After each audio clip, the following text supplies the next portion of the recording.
జగనన్న విశాఖలో global investment summit పెడితే అదాని వచ్చారు, అంబానీ వచ్చారు, జిందాల్ గారు వచ్చారు.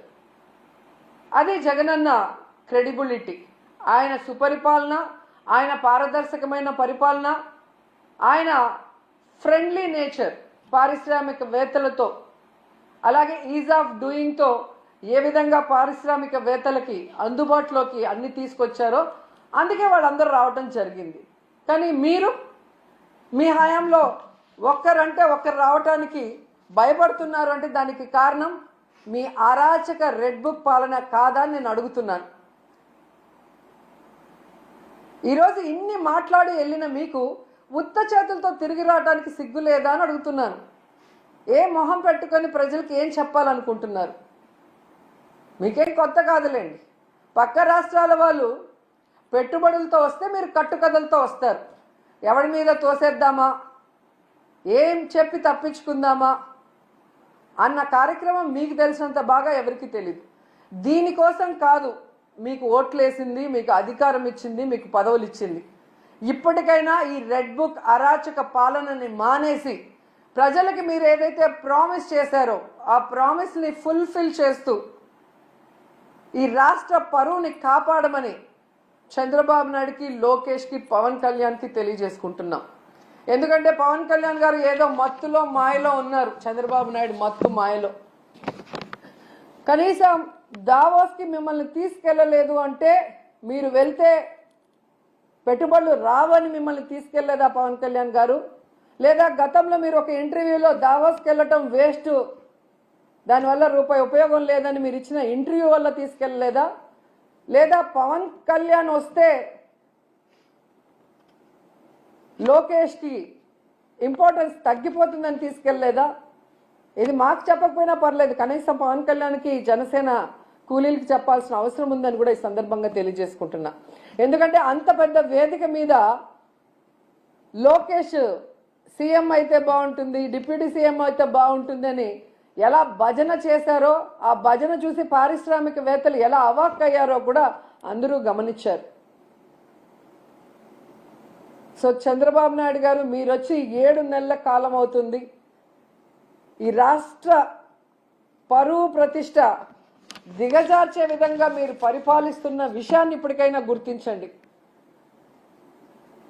మొన్న టీటీడీ తిరుమల వైకుంఠ ఏకాదశి తొక్కిసలాటలో ప్రాణాలు పోగొట్టుకున్న కుటుంబాల్ని మీరు గాలికి వదిలేసి దాంట్లో నుంచి మిమ్మల్ని నమ్ముకున్న మీ అఫీషియల్స్ ఎవరైతే మీరు రిక్రూట్ చేశారో వాళ్ళు, మీరు రిక్రూట్ చేసిన టీటీడీ పాలక మండలిని తప్పించడానికి, కాపాడటం కోసం ఈరోజు ఎన్ని డాన్సులు వేస్తూ తిరుమల పవిత్రతను పాడు చేస్తున్నారు. లడ్డూ విషయంలో ఎలా ఈ తిరుమల పవిత్రతను పాడు చేశారు. అలాగే మహిళల మీద ఇన్ని అఘాయిత్యాలు, ఇన్ని అత్యాచారాలు, హత్యలు జరుగుతుంటే కూడా మీరు దాన్ని ఎవరి మీద నెట్టాలి, ఏ పార్టీ మీద నెట్టాలన్న ప్రయత్నం చేస్తున్నారే తప్ప వాటికి అడ్డుకట్ట వేయకపోవటం ఈ రాష్ట్ర ప్రజలందరూ కూడా గమనిస్తున్నారు. ముఖ్యంగా పవన్ కళ్యాణ్ గారు లా అండ్ ఆర్డర్ ఫెయిల్యూర్ అయింది, హోమ్ మినిస్టర్ ఫెయిల్యూర్ అయ్యారని చెప్పి అంత చెప్పిన తర్వాత కూడా ఇంతవరకు మీరు లా అండ్ ఆర్డర్ మీద దృష్టి పెట్టలేదు అంటే ఈ రాష్ట్ర ఇమేజ్ ఎంత దిగజారిపోయిందో దావోస్ పర్యటనలో మీకు ఒక్క ఎంఓయూ కూడా అవ్వకపోవటం అనేది ఇప్పటికైనా తెలుసుకొని రాష్ట్ర ప్రతిష్టని, పరువుని పెంచే విధంగా మీరు పరిపాలిస్తారని ఆశిస్తున్నాం.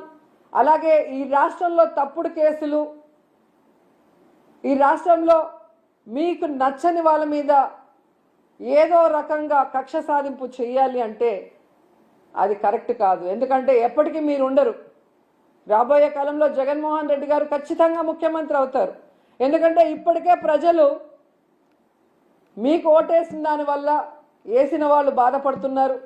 ఈవీఎంల వల్ల మీరు గెలిచారనుకున్న వాళ్ళు మీరు దిగిపోవాలని ప్రార్థనలు చేస్తున్నారు. ఎందుకంటే మీ వల్ల పేదవాళ్ళకి ఉపయోగం లేదు, రాష్ట్రానికి ఉపయోగం లేదు, ఏ వర్గానికి కూడా ఉపయోగం లేదు. కాబట్టి ఇప్పటికైనా మీరు మీ సీనియారిటీని ఇచ్చిన మాట నిలబెట్టుకోవడంలో పెట్టండి. ఈ రాష్ట్రంలో పుట్టినందుకు 4 సార్లు ముఖ్యమంత్రిని మిమ్మల్ని చేసినందుకు ఈ రాష్ట్ర ప్రజలకు ఇచ్చిన వాగ్దానాలు నెరవేరుస్తూ ఈ రాష్ట్ర ప్రతిష్టని పెంచే విధంగా ముందుకు వెళ్ళండి. ఇప్పటికైనా అబద్ధాలు చెప్పడం మానేయండి అని కూడా ఈ సందర్భంగా తెలియజేసుకుంటూ, నిజంగా ఈరోజు ఒక్క ఎంఓయూ కూడా జరగకుండా వీళ్ళు తిరిగి రావటం వీళ్ళకి సిగ్గనిపించడం లేదేమో కానీ ఈ రాష్ట్రంలో ఉన్న ఒక ప్రజల్లాగా, అంటే ఒక ఓటర్ లాగా లేదా ఒక లీడర్ లాగా మేమైతే పక్క రాష్ట్రాల వాళ్ళ ముందు మొహం చూపించలేక సిగ్గుపడుతున్నాం. గతంలో ఎలాగైతే బాబు వస్తే జాబ్ వస్తుందన్నాడు, కేవలం వాళ్ళ బాబు లోకేష్ బాబుకే ఎమ్మెల్సీ ఇచ్చి మంత్రిని చేసుకున్నాడు. ఇప్పుడు 20 లక్షల మంది అబ్బాయిలకంతా ఉద్యోగం ఇస్తాం లేదా నిరుద్యోగ భృతి ఇస్తామన్నారు. 7 నెలలు అయింది, ఒక ఉద్యోగం లేదు, నిరుద్యోగ భృతి లేదు.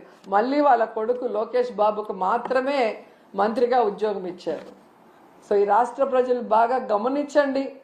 మీకు మంచి చేసిన వాళ్ళని, మీకు మంచి చేయాలని తాపత్రయపడే వాళ్ళని ఇప్పటికైనా గుర్తించి ఇలాంటి కూటమి నాయకులు చెప్పే అబద్ధాలకి, కుట్రలకి, కుతంత్రాలకి మీరు నమ్మి బలవద్దని కూడా అందరికీ కోరుకుంటున్నాను.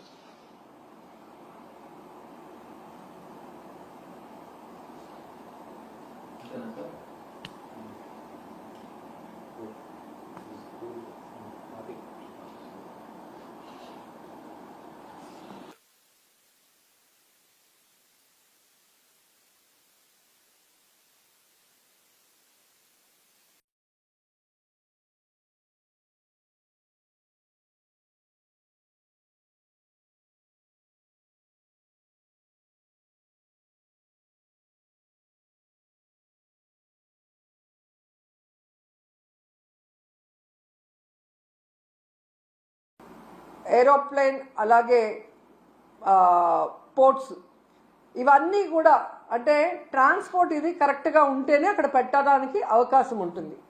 మీరు చూస్తే జగన్మోహన్ రెడ్డి గారు ముఖ్యమంత్రిగా ఉన్నప్పుడు ఇవన్నీ కూడా ఎంత చక్కగా చేశారో మీ అందరూ కూడా గమనించవచ్చు. లా అండ్ ఆర్డర్ ఏ విధంగా మెయింటైన్ చేశారు, అలాగే మీరు చూస్తే సచివాలయ వ్యవస్థతో ఎలా పారదర్శకంగా పరిపాలించారు. అలాగే ఏపీలో 3 పోర్ట్లు మచిలీపట్నం, మూలపేట, రామాయపట్నం ఏ విధంగా వర్క్స్ స్టార్ట్ చేశారు. భోగాపురం ఎయిర్పోర్ట్ ఎలా ఆల్మోస్ట్ 35% వర్క్ చేసేయటం జరిగింది. అలాగే 10 ఫిషింగ్ హార్బర్లు అన్నిటినీ కూడా తీసుకొచ్చి మీ చేతిలో పెడితే ఈరోజు మీరు ఏం చేశారు? జగనన్న పారిశ్రామికవేత్తల కోసం రెడ్ కార్పెట్ వేసి ఫ్రెండ్లీ స్టేట్గా ఇన్వెస్ట్ చేయడానికి దాన్ని ఏర్పాటు చేసి మీ చేతికి ఇస్తే ఈరోజు మీరు రెడ్ బుక్ రాజ్యాంగం అంటూ సీఎం చంద్రబాబు, మంత్రి నారా లోకేష్ తదితర ఏపీ బృందం దావోస్ వెళ్లడం, ఖాళీ చేతులతో తిరిగి రావడం చర్చనీయాంశంగా మారింది. ప్రత్యర్థులకైనా ఇది ఆయుధంగా మారింది. ఇది మా బ్రాండ్ ఇమేజ్ అని సీఎం చంద్రబాబు గొప్పగా చెప్తుంటే, కాదు ఏపీ డ్యామేజ్ జరిగిందని వైసీపీ నేతలు తీవ్ర విమర్శలు చేస్తున్నారు. సందట్లో సెడేమియా అన్నట్టుగా తమ నాయకుడు పవన్ కళ్యాణ్ వెళ్ళకపోవడమే మంచిదేనని జనసేన నేతలు సంతోషం వ్యక్తం చేస్తున్నారు. ఒకవేళ పవన్ వెళ్ళి పెట్టుబడులు రాకపోయి ఉంటే పరువు పోయేదని జనసేన నేతలు అంటున్నారు. ఈ నేపథ్యంలో మాజీ మంత్రి ఆర్కే రోజా మీడియాతో మాట్లాడుతూ డిప్యూటీ సీఎం పవన్ కళ్యాణ్ను దావోస్కు ఎందుకు తీసుకెళ్లలేదని ప్రశ్నించడం గమనార్హం. అసలే పవన్కు వ్యతిరేకంగా లోకేష్ డిప్యూటీ సీఎం చేయాలని టీడీపీ ప్రయత్నిస్తుందనే అనుమానం జనసేన నేతల్లో ఉంది. ఇలాంటి సమయంలో రోజా ప్రత్యేకంగా పవన్ గురించి మాట్లాడడం కూటమిలో చిచ్చు రగల్చడానికి అని సంబంధిత నాయకులు అంటున్నారు. 7 నెలల్లో రాష్ట్రాన్ని చంద్రబాబు సర్వనాశనం చేశారని ఆమె విరుచుకుపడ్డారు.